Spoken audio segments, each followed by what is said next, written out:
Hi, everybody. Let's talk everything that has to do with how my librarianship journey began and some advice for how to get this going for yourself if you're interested.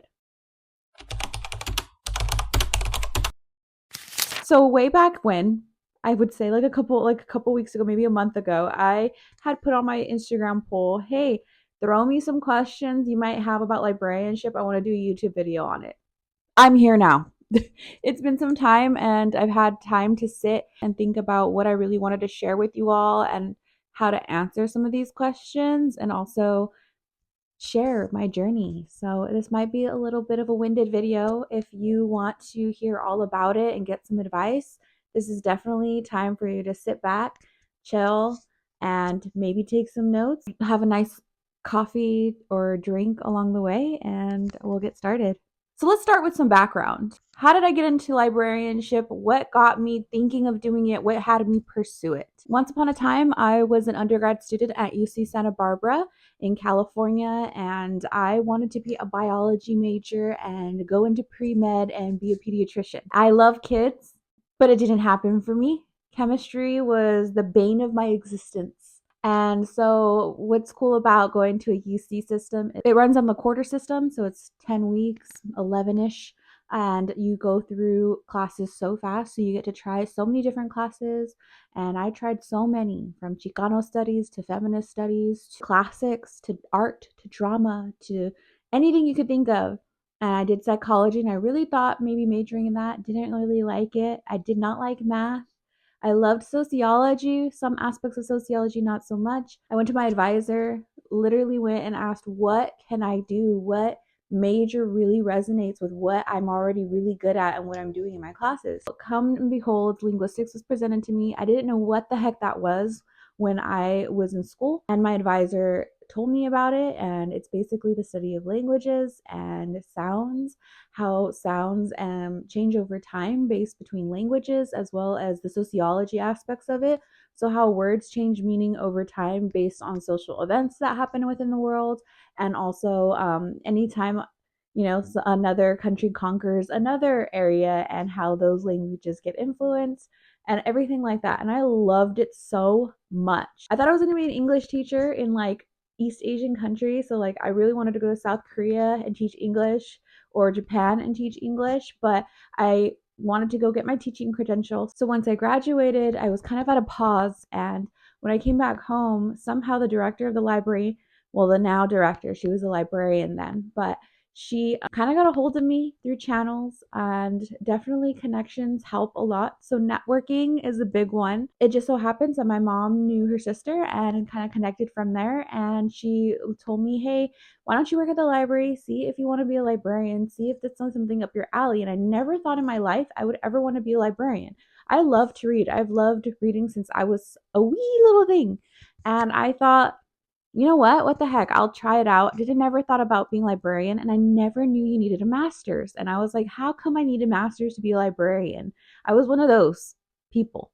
As I was working part time at that library, as well as working at Starbucks, as well as coaching volleyball and doing all kinds of other things, I realized being a librarian and helping my community, getting to know people, being able to research and look up resources that will help someone further achieve greatness in their life was the best thing I could ever do for myself. Then I applied to San Jose State University, their online course for their master's in library information sciences. And San Jose State University is in California, and it was very much an in-state thing for me since I am also from California. And for me, that pacing of class where it's more up to you, you're kind of doing things on your own within the semester system, wasn't for me. I'm very much a hands-on, have to talk about things with other people, get to know faces, get to know my professor kind of person, and I don't learn when I'm on my own. I just need a little bit more accountability. I am a procrastinator. I had a colleague at another library that I worked at in the Bay Area, and she told me she had gotten her master's at Syracuse University, which is in New York. And I had sat in a class, on an online class, because they actually meet once a week with their classes. And so I got to see the professor talk with the students. I got to see their discussions, and it was So amazing to see that. I applied to Syracuse University, transferred over, and I completed my MLIS at the end of 2022. Aspects I found from my library science program that really were beneficial with my career are definitely the classes that are specific to curating a certain collection based on what you're going into. I took a young adult librarian class to kind of learn how to look for those collections, what kind of resources work for that. I thought those were super helpful. And I also think classes that have to do specifically with like a type of library that you're interested in are also very helpful because then you familiarize yourself with how they function, what they look into, what criteria they follow, and how they kind of differ from other systems. So now that I'm kind of at the tail end of my story of getting my degree and also like being able to work within the library field while also pursuing that, I'm going to kind of touch on some questions because that's going to tie a lot of things together. Any advice for someone applying to grad school for school librarianship? Now, I would say that for school librarianship, it varies. So during my program, there were a lot of people that were once teachers now pursuing their second master's to be a librarian in a school library setting, but they had that background already. So definitely the skills for being a teacher and being a librarian very much tie together because librarians are teachers in some respect, right? And teachers are also librarians in some way because they're able to gather information and give resources to their students and the parents. So there's very much a big overlap. I think for being a school librarian, you technically don't really need like any background in working at a school if you're starting out. It just depends on the school though. I think wherever your area is, I have heard some people say that their school library requires that that person has a teaching credential as well. That may be the case. I always say look at the job description, especially for the district. But then there's other people that just have library media techs that don't even need a master's degree to be a school librarian or a media tech librarian. But if you're thinking more in the realm of actual school librarian, I would say some most need a teaching credential. If not, the master's itself should already suffice. Very much familiarized with this district's teaching philosophy as well as that how much they prioritize reading and their literacy and like kind of get a feel for if that's the environment you want. I know there's a lot of challenging in school libraries, especially with certain materials that people are ordering, and you might not have that freedom that you might in a public library just because of the school setting. Very much the case also in private schools. There might be a lot of more restrictions on what you could do as a librarian and what you can present to the kids as well as order for the collection. So just keep that in mind when you are pursuing school librarianships. Look in your area of what the districts or the private schools or whatever it is you're looking into are asking for, and then looking into the environment, because then if you don't want to go too far out either. For school librarianship, you have to also be really good at working with kids and have patience. And also be able to talk to parents and teachers because you will be doing that a lot. So another question that I got was wanting to know about your library science journey. What got you interested? It'd be great to have tips. One of the things to grab from my story and how I got there was when I was already really much a reader, and also I think I have this want to help people. I've always had that growing up, and I've always wanted to be able to take care of people and to be sure that I can some way nurture people. And I feel like being a librarian is doing that. You're supporting people, you're teaching people, you're providing resources, you're making them lifelong learners. And I think that is what really fulfills me as a human being, and being empathetic and having compassion, because I'm a public librarian. I work with all walks of life. So I have to be able to talk to a bunch of different people and also come across a lot of different stories and a lot of people that are not going through the same thing I am or not going through the same thing of each other. I think being able to recognize that within yourself is really important, not just with being a librarian, but with anything that you pursue in your career in the future. Like really see if that is something that you want to do and that fits you as a person and your values. The question that I got was, hi, how hard was it to get a job? How long did it take you after you graduated with your MLIS? As you heard, I actually was very much presented with the option to work at the library part-time in my hometown. It was very much, again, connections and networking for me. I think I got really lucky to find that right away when I got back from college. It's not the case for everybody though. And working in the library, as long as I've been working at this library for 7 years now. I think what I have gathered is you want to be involved.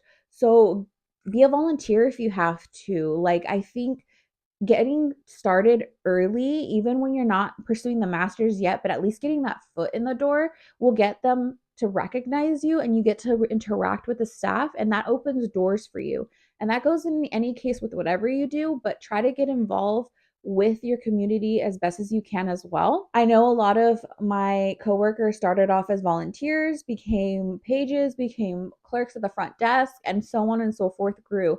But I think being able to get yourself involved is really important. I do want to say, along with getting started in librarianship and looking for jobs, there are some libraries that offer some sort of internship consulting kind of position. I actually did that in the Bay Area at a library. It was a library consultant position. So it was part of getting experience. I wasn't a full blown librarian, but I was also getting the skills I needed to be a librarian, getting some experience on the reference desk and answering questions, as well as kind of touching in programming. I got to do story times and kind of collaborate with the actual librarians on a lot of different projects. Maybe there's not availability, there's no openings, and that does happen.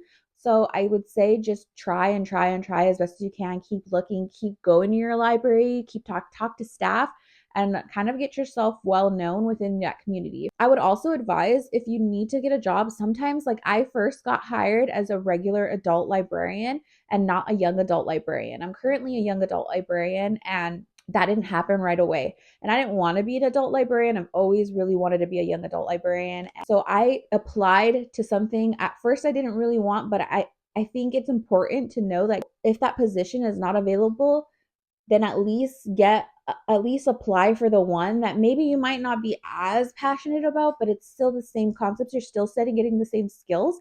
And when something opens up, sometimes they hire internally, and you can also get pulled from that and then move to that other position. But it's just try to get your foot in the door as best as you can. Librarianship, you can do any of the different ages. I mean, I'm even considering academic at this point just because it's really interesting to me. But it's so applicable to all these other types of institutions that I think try to get what you can, even if it's not ideal. Like, if you want to be a children's librarian and that adult librarian's open, just take it. The next question is, what's your favorite aspect about being a librarian? I think my favorite aspect about being a librarian is just being the community support.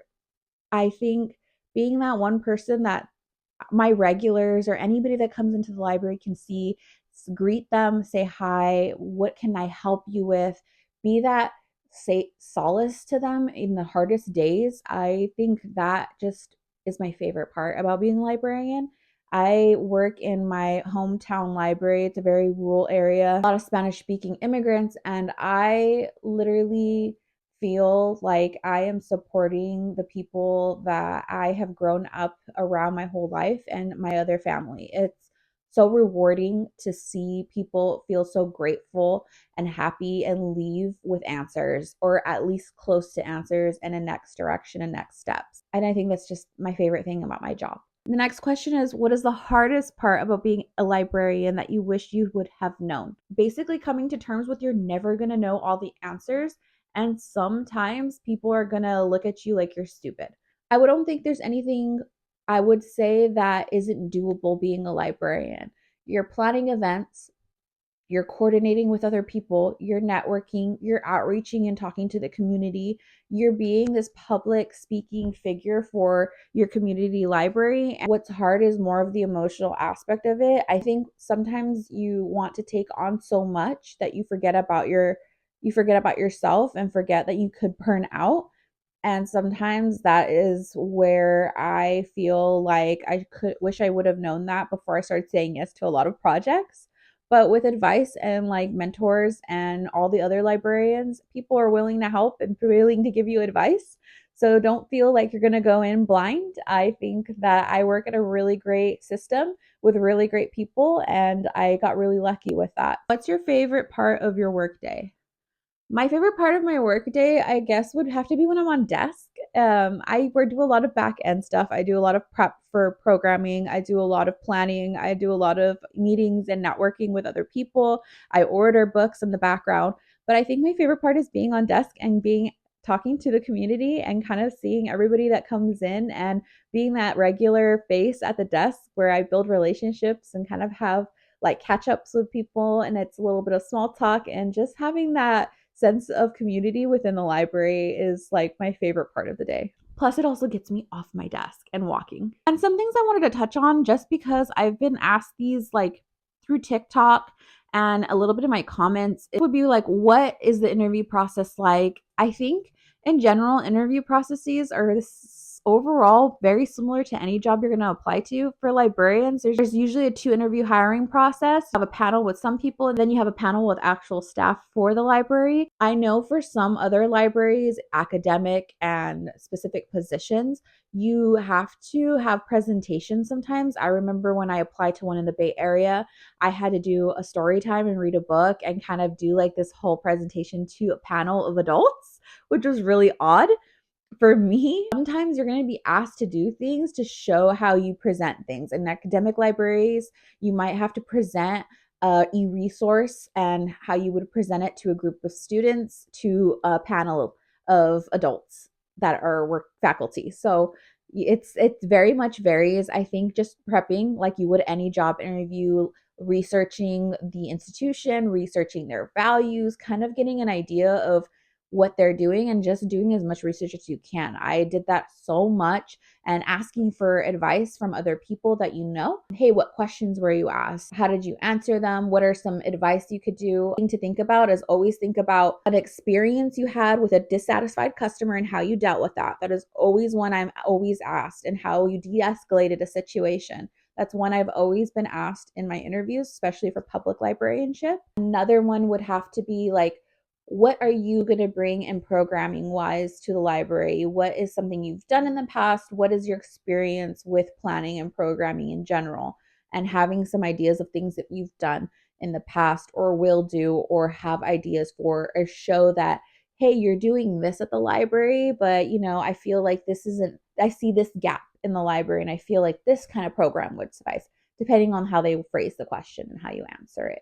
I have also been on the other end of interviews where I've interviewed people and I've seen that and gotten advice and spoke to other staff about how they pick and choose and see. And so it's very much interesting to hear, and definitely share everything you've done. All your skills matter, all your customer service matters, even if it's not in librarianship and it was at like a coffee shop or something, like any type of customer service is very important.